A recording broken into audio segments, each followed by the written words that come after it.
bid'ah itu sesuatu yang baru yang tidak ada pada zaman Rasulullah. Kemudian pertanyaannya, apa barang yang baru yang tidak ada zaman Rasulullah? Pasti jeleknya. Tolong jawab. Apakah sesuatu yang baru yang tidak ada zaman Nabi pasti jeleknya? Belum tentu. Mungkin jelek, mungkin juga baik. Itu pikiran Imam Syafi'i. Ini ibu pikiran Sayyidina Umar. Ketika Sayyidina Umar mengadakan tarawih 23 rakaat berjamaah, sholat tarawih sebelum Sayyidina Umar tidak pernah ada. Zaman Abu Bakar tarawih berjamaah tidak ada. Tarawih sendiri-sendiri. Zaman Rasulullah tarawih berjamaah tidak ada. Sayyidina Umar lah memulai tarawih berjamaah. Yang ditunjuk waktu itu seorang sahabat bernama Ubay bin Ab untuk menjadi imam. Setelah kelihatan 12.000 jamaah ini di Madinah teratur rapi sholatnya, apa kata Sayyidina Umar? Nikmatil bid'atu hadi. Inilah bagus-bagus bid'ah, bid'ah yang bagus. Sembahyang tarawih berjamaah, ini bid'ah yang bagus ke Sayyidina Umar. Sayyidina Umar yang mengadakan. Subhanallah. Jadi sholat tarawih berjamaah itu bid'ah. Zaman Rasulullah tidak ada. Tapi Sayyidina Umar, inilah bid'ah yang bagus. Ya kalau sudah tidak mau berkata bid'ah yang bagus ada, ya lawan Sayyidina Umar, jangan lawan. Berpikirnya macam al-bid'ah al-mahmudah, bid'ah yang terpuji, wal bid'ah madmumah, dan bid'ah yang tercela. Apa bid'ah yang terpuji? Ma yuwafiqul Quran wa sunnah. Biar itu barang baru, kalau tidak bertentangan dengan Quran dan hadis, itu bid'ah hasanah. Kalau bid'ah yang jahat, yang masuk neraka, bid'ah yang bertentangan dengan Quran dan hadis, itulah bid'ah yang masuk neraka. Bagaimana? Paham? Paham?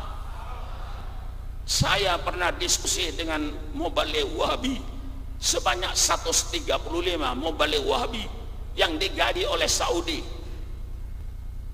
dikumpulkan di puncak, bicara dengan saya. Akhirnya dia tidak bisa menjawab apa-apa. Anda sadar perintah Allah itu ada bermacam-macam perintah Allah. Ada perintah Allah yang Allah tentukan tempat dan waktunya, namanya haji. Waktunya ditentukan 9 Dzulhijjah sampai 13 Dzulhijjah. Tempatnya ditentukan di Masjidil Haram, di Tanah Haram, Mina, Musdalifah, Arafah. Tempatnya ditentukan, waktunya ditentukan. Di luar itu bid'ah, bid'ah neraka. Ada ibadat Allah, ibadat yang Allah perintahkan, hanya tempatnya saja, waktunya bebas. Umroh tempatnya di Tanah Haram, di Masjidil Haram. Waktunya kapan? Bebas, 24 jam kali 1 tahun. Laksanakan umroh. Waktu tidak dibatasi. Ada perintah Allah yang Allah kasih waktu saja, tempat bebas. Sembahyang 5 waktu. Mau sembahyang di sawah, persilakan. Mau sembahyang di tepi sungai, persilakan. Mau sembahyang tepi laut, persilakan.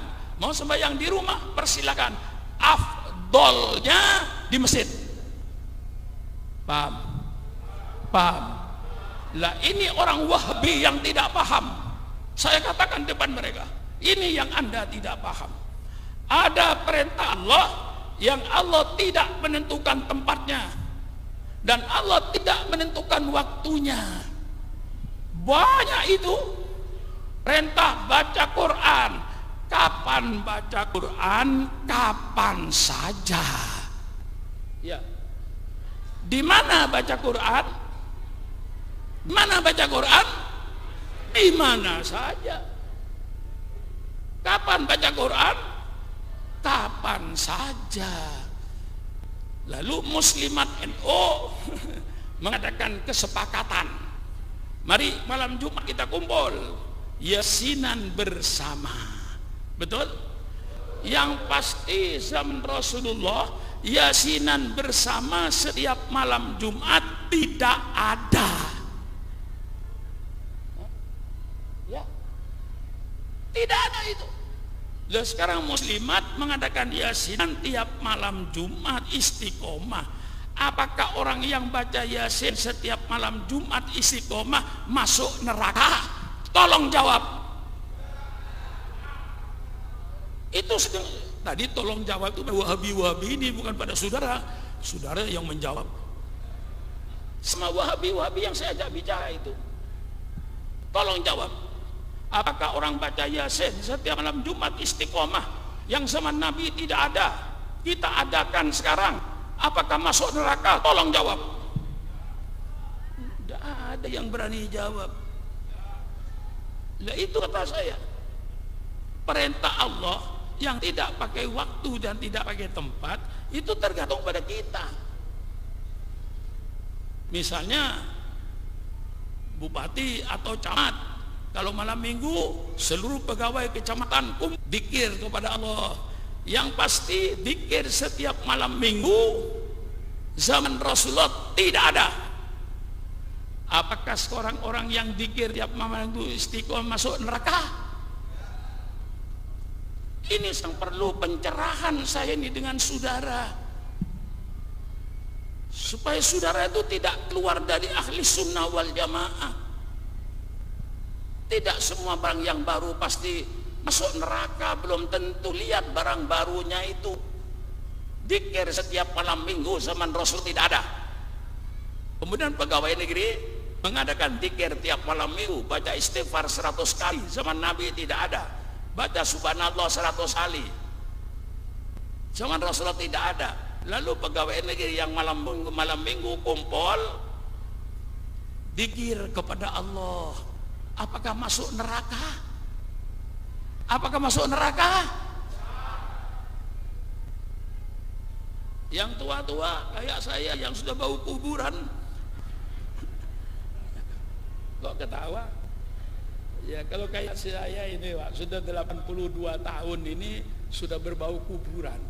Sehingga saya di Jakarta ini sudah nggak punya kawan Pak. Yang dulu pidato dengan saya mati. Dulu Habib yang pidato dengan saya mati. Kawan-kawan saya semuanya sudah pada mati. Syukron Makmun yang masih hidup. Jadi saya sudah termasuk bau kuburan Bu. Karena tuanya, ya, bukan karena ilmunya, karena tuanya. Para kiai Jakarta kumpul, para habaib di Jakarta kumpul. Karena tuanya saya dipilih, diminta menjadi ketua umum karena tuanya. Menjadi lebih tua dari saya sudah nggak ada di Jakarta itu. Maka saya sudah berbau kuburan. Orang yang malam Jumat tahlilan itu bukan bid'ah sayyi'ah, itu bid'ah hasanah. Maka saya di Jakarta berkata, kalau ingin Islam itu hidupkan bid'ah, bikin bid'ah sebanyak-banyaknya. Asal bid'ah hasanah, Islam akan hidup di Indonesia ini. Betul? Adakan bid'ah sebanyak-banyaknya. Malam Senin selawatan diperintah oleh Allah langsung Al-Quran, ya ayyuhalladzina amanu shallu alaihi wa sallimu taslima. Kapan kita baca sholawat? Kapan saja. Di mana kita baca? Di mana saja. Malam Senin kita sholawatan di masjid-masjid. Hidupkan bid'ah yang baik ini. Dengan banyaknya bid'ah hasanah, maka Islam akan hidup di negara Republik Indonesia ini. Mematikan bid'ah hasanah sama dengan mematikan Islam. Maulid bid'ah, tahlilan bid'ah, ziarah kubur bid'ah, mati Islam. Betul? Lihat kita tahlilan itu ulama sudah cerdas itu. Kita diperintahkan mendoakan orang mati, betul atau tidak? Kita diperintahkan takziah. Kalau ada orang mati di kampung Anda, satu pun orang tidak ada yang datang ke rumahnya sedih apa tidak kira-kira? Sedih apa tidak? Orang meninggal dunia diperintahkan takziah, datang kamu untuk ikut berduka cita, untuk menggembirakan orang yang sedang keluarganya kematian. Kumpullah tetangga ini. Begitu ke tetangga kumpul, mana lebih bagus ketika kumpul ngobrol. Kata orang Jawa ngalor ngidul, ngobrol kemana-mana, tidak tahu ujung pangkalnya. Mana lebih bagus dengan dia tahlil mendoakan yang mati, mana lebih bagus? Hah? Mana lebih bagus? Lebih bagus tahlilan daripada ngobrol sambil tertawa-ketawa, padahal datang semua orang sedang kematian, sedang sedih, tamunya ketawa-ketawa. Tamu nggak tahu diri itu. Lebih baik tamu nggak usah takziah. Takziah itu merasakan sedih. Mendoakan orang mati diperintah oleh Allah. Alladzina ja'u min ba'dihim yaquluna rabbana ighfir lana wa li ikhwanina alladzina sabaquna bil iman. Orang-orang yang datang sesudahnya dia berkata, ampunilah dosa kami dan ampunilah dosa-dosa orang yang telah mendahului kami. Mendoakan orang mati perintah Allah. Kapan saya? Betul? Kalau saudara kakeknya mati 6 tahun yang lalu, boleh nggak didoakan sekarang? Boleh nggak? Boleh saja. Apalagi didoakan ketika kematiannya. Lebih afdol. Sudah 6 tahun pun didoakan masih boleh.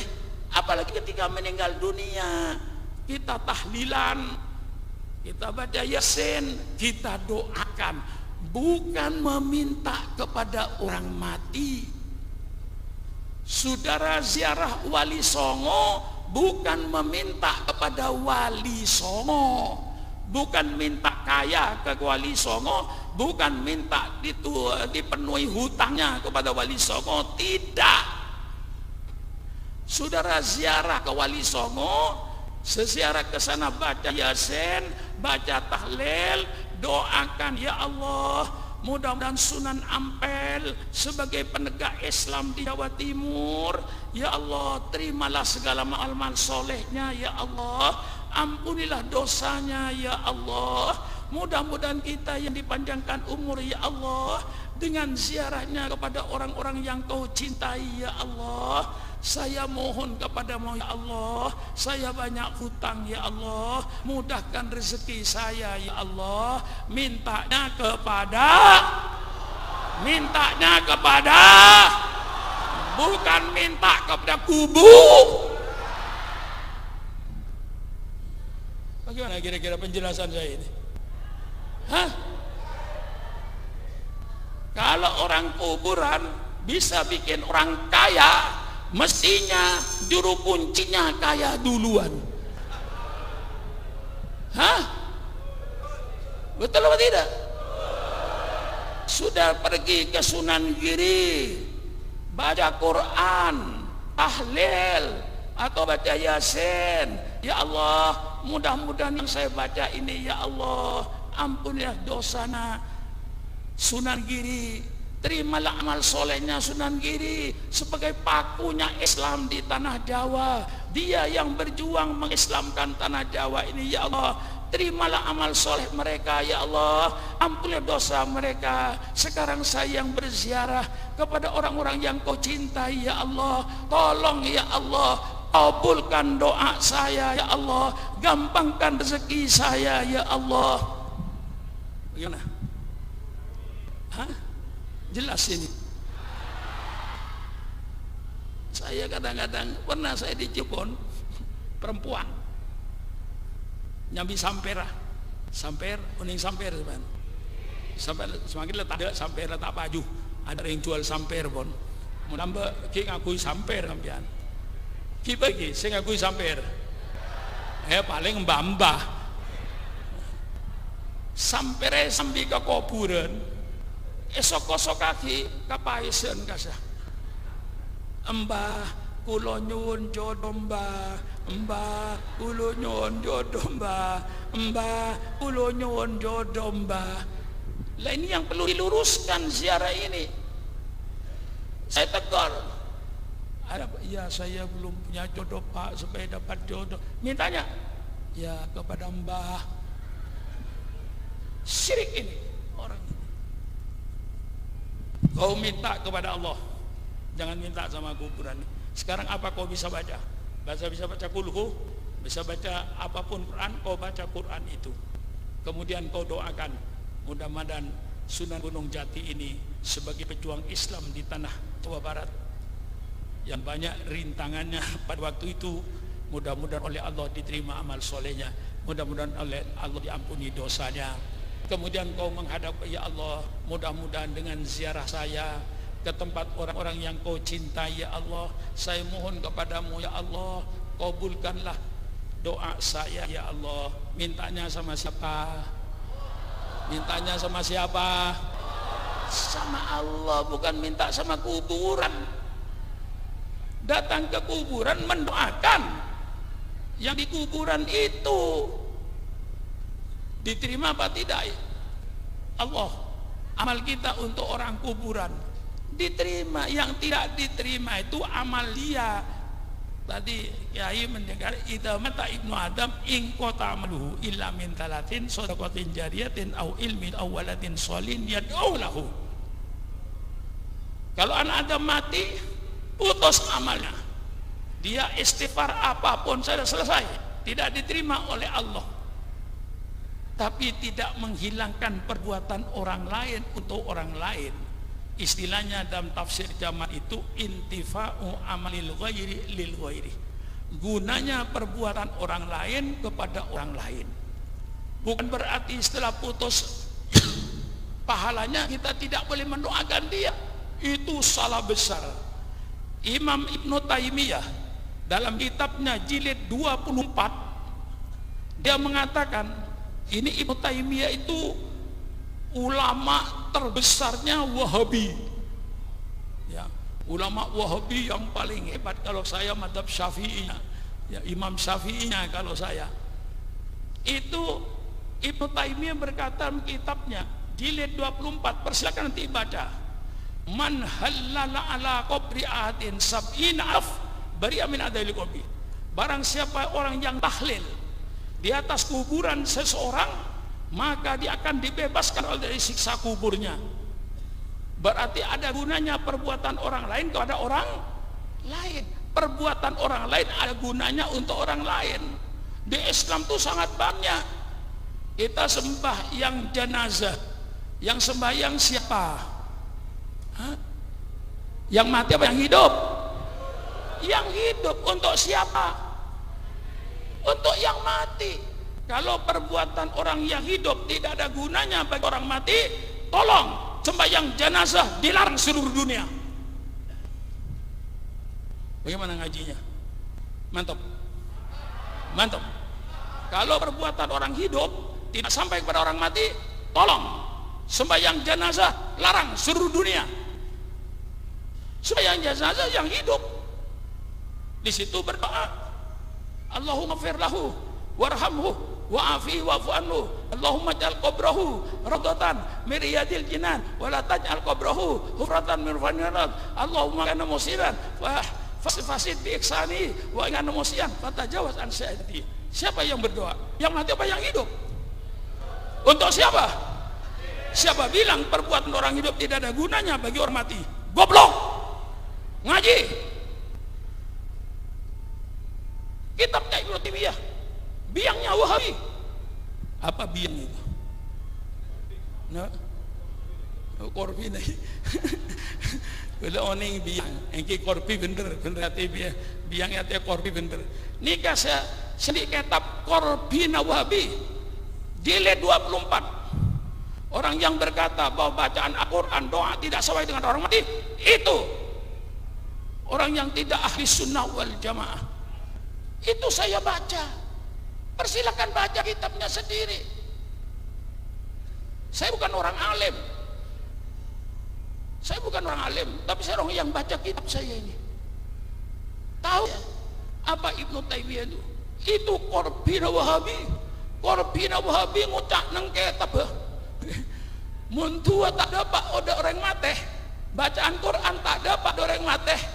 Kini ahli bid'ah bertentangan dengan ijma ulama. Itu jelas, mari kita bongkar. Ini Korbina sengaja. Kadang dok rocon serentos. Baca kitab itu. Jilid 24, kitabnya 37 jilid, Pak. Buat 2 meter. Kitabnya 2 meter. Dia masih baca. Kalah jilid nomor 4 ekor.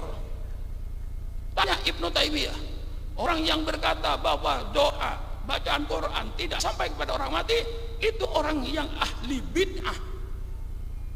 Bukan saya. Ibnu Taimiyah, baca sedikit, kitabnya banyak kok. Mari kita baca, jangan hanya sepotong-sepotong yang dibaca. Baca semua yang sempurna. Ini ahli sunnah wal jamaah. Sampai Ibnu Taimiyah berkata, man halala ala qabri ahadin sabi'in alaf bari amin adil qabri. Barang siapa yang tahlil di atas kuburan seseorang 70.000. Berapa?